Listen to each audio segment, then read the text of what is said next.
Dan dari hasil sementara, masih sementara ya, ini hitungan sementara, minimal kerugian keuangan negara dari total uang kurang lebih 1,2 T yang dikeluarkan untuk proses akuisisi tersebut ada kurang lebih 900 miliar yang loss atau hilang. Bismillahirrahmanirrahim. Assalamualaikum warahmatullahi wabarakatuh. Rekan-rekan jurnalis yang telah hadir di malam hari ini di ruang konferensi Gedung Merah Putih KPK. Pada malam hari ini, Komisi Pemberantasan Korupsi akan menyampaikan rilis penahanan tersangka untuk perkara ASDP yang lengkapnya akan disampaikan oleh PLH Direktur Penyidikan Bapak Budi Sokmo. Untuk selanjutnya waktu dan tempat kami persilakan. Terima kasih. Assalamualaikum warahmatullahi wabarakatuh. Yang saya hormati Pak Tesa, Pak Juru Bicara KPK, rekan-rekan wartawan yang saya sangat hormati, yang sudah cukup lama ya menunggu untuk press release perkara ini. Jadi malam ini KPK akan memberikan informasi terkait dengan perkembangan penyidikan terkait akuisisi yang dilakukan oleh PT ASDP terhadap perusahaan Jembatan Nusantara. Jadi seperti rekan-rekan semua ketahui bahwa sejak 19 Agustus 2024 KPK telah menetapkan 3 orang tersangka dari Dewan Direksi ASDP dan 1 orang swasta, yaitu pemilik dari Jembatan Nusantara. Kemudian per hari ini KPK melakukan upaya hukum atau upaya paksa terhadap tersangka-tersangka tersebut, yaitu akan melakukan penahanan, yaitu terhadap tersangka IP, MYH, dan HM. Nah, untuk kronologis ataupun fakta-fakta atas perbuatan-perbuatan dari tindak pidana yang kami sangkakan atau KPK sangkakan tersebut akan saya jelaskan kurang lebih sebagai berikut, yaitu sekitar tahun 2014 pemilik PT Jembatan Nusantara atau yang sekarang juga sudah ditetapkan sebagai tersangka, Saudara A, sudah menawarkan kepada ASDP untuk melakukan akuisisi perusahaan miliknya yaitu PT JN. Namun sebagian direksi atau Dewan Direksi, kemudian Dewan Komisaris PT ASDP pada tahun 2014 tersebut tidak menyetujui terhadap penawaran tersebut.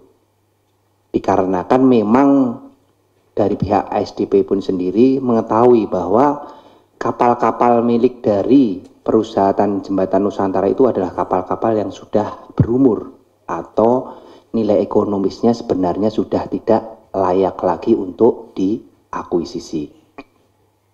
Dan mereka cenderung untuk memprioritaskan pengadaan dan pembangunan kapal baru, dan yang paling utama juga di dalam RJP mereka yaitu untuk meningkatkan pelayanan atau kualitas pelayanan dari ASDP sendiri. Jadi bukan memperluas pelayanan mereka dengan menambah armada, karena memang untuk armada sendiri sudah sangat banyak sekali dan demand-nya atau penumpangnya baik itu mobil maupun orangnya tidak bertambah. Jadi apabila nanti pun kapalnya ditambah, tidak akan dapat berkembang usahanya. Itu adalah berbagai pertimbangan bisnis yang komisaris dan direksi dahulu pertimbangkan, sehingga di tahun 2014 itu tidak diambil langkah akuisisi tersebut.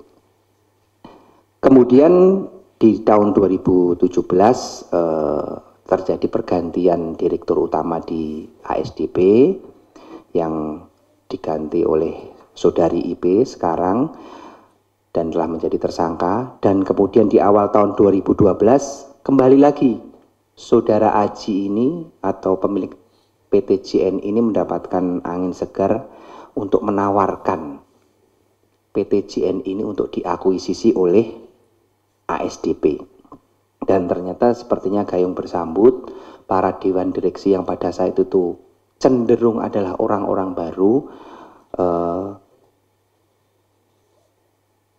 mengamini atau menyetujui terhadap proses tersebut dengan dilakukan berbagai pertemuan-pertemuan secara informal, baik itu di rumah tersangka pemilik PT JN maupun di luar untuk melakukan negosiasi terhadap harga akuisisi tersebut.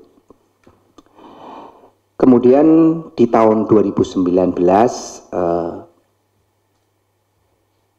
yang ditaruh di awal tahun 2018 tadi omongannya masih informal, di tahun 2019 PT JN ini mengajukan secara tertulis penawaran untuk dilakukan akuisisi PT ASDP.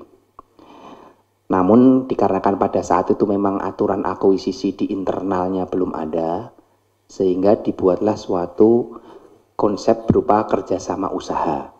Nah, di dalam proses kerjasama usaha ini juga digunakan sebagai window dressing terhadap kinerja dari PT JN sendiri, sehingga seolah-olah bahwa PT JN ini mempunyai pendapatan atau income yang positif di dalam nanti laporan keuangannya.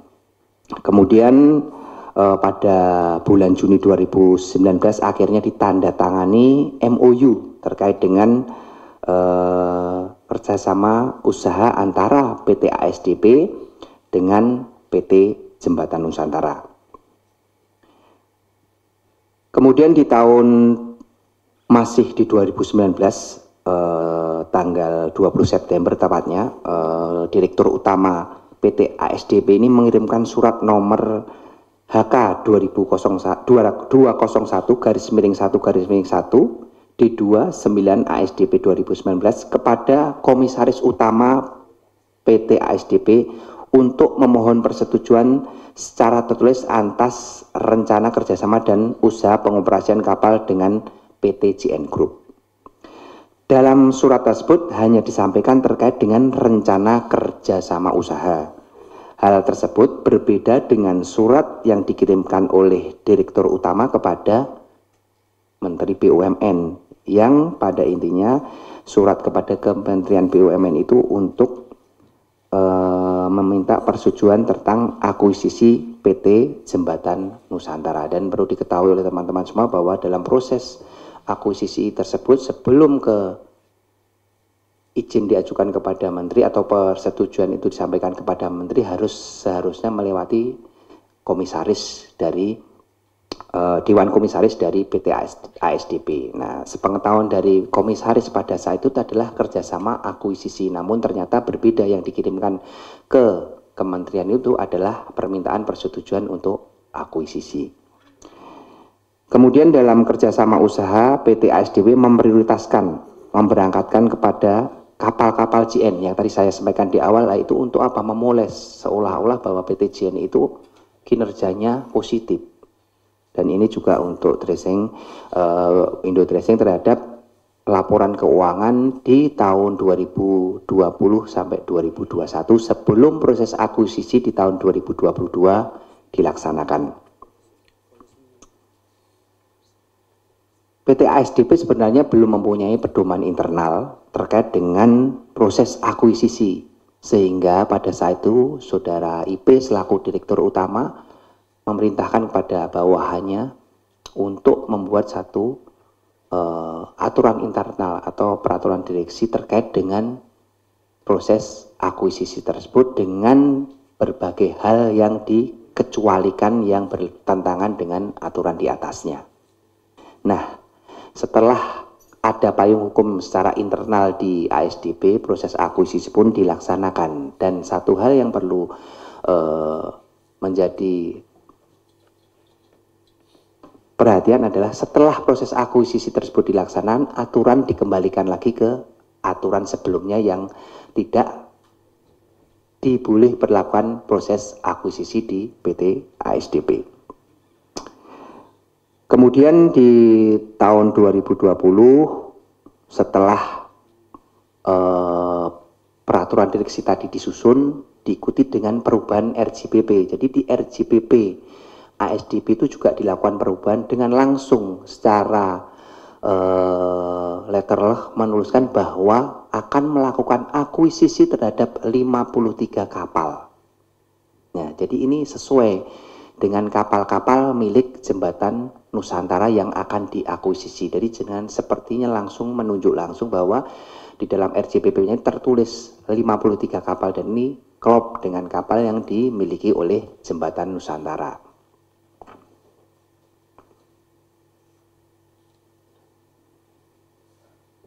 Kemudian dalam prosesnya tersebut PT ASDP yang diwakili oleh para direksi, prosesnya dilakukan secara tidak BJR, yaitu tidak dilakukan dengan itikat baik, kemudian konflik of interest terhadap proses tersebut, ya diantaranya apa?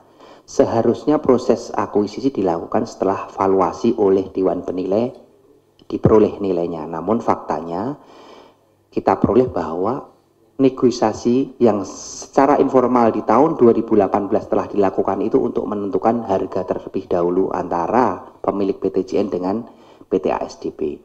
Setelah disepakati harga dengan keduanya antara direktur Dewan Direksi PT ASDP dan PTJN, baru digunakanlah tim penilai yaitu KJPP untuk melegitimasi terhadap negosiasi harga tersebut. Jadi pada intinya apa yang dilakukan oleh KJPP tersebut itu tidak melakukan valuasi sesuai dengan keprofesionalnya sebagai tim penilai, namun hanya menginput nilai sesuai dengan nilai negosiasi yang telah disepakati sebelum dilakukan valuasi oleh KJPP. Kemudian kejanggalan-kejanggalan lain yang diperoleh di sini sudah kami peroleh alat buktinya. Kemudian kami dari tim penyidik dan KPK telah melakukan koordinasi dengan auditor yang akan melakukan perhitungan kerugian keuangan negara, dan dari hasil sementara, masih sementara ya ini hitungan sementara, minimal kerugian keuangan negara dari total uang kurang lebih 1,2 T yang dikeluarkan untuk proses akuisisi tersebut ada kurang lebih 900 miliar yang loss atau hilang. Ini disebabkan karena apa? Memang kapal-kapal yang diakuisisi oleh perusahaan ASDP atau PT ASDP ini sebenarnya memang tidak layak dilakukan akuisisi karena umurnya dari 53 kapal yang berumur di bawah 22 tahun hanya 11 kapal, sedangkan sisanya sebanyak 42 kapal, kurang lebih 10 umurnya hampir 60 tahun, kemudian 20-an umurnya di atas 30-an tahun. Jadi ini yang membuat keyakinan dari kami, tim penyidik serta JPU, bahwa memang telah terjadi perbuatan melawan hukum yang mengakibatkan kerugian keuangan negara yang hingga hari ini kami estimasi, namun belum selesai ya, karena belum semua komponen dimasukkan, karena memang ada beban-beban lain yang harus ditanggung oleh PT ASDP akibat dari proses akuisisi tersebut. Dan per hari ini kita KPK telah melakukan upaya paksa yang tadi saya sampaikan, melakukan penahanan terhadap para direksi dari PT ASDP yang terlibat langsung terhadap proses akuisisi tersebut. Ini saja yang bisa kami sampaikan terkait dengan perkembangan penyidikan proses akuisisi PT ASDP. Terima kasih. Kalau nanti ada pertanyaan terhadap teman-teman sekitar seputar PT ASDP akuisisinya ini, insya Allah akan bisa kami sampaikan jawaban sebaik-baiknya. Demikian, terima kasih. Wassalamualaikum warahmatullahi wabarakatuh.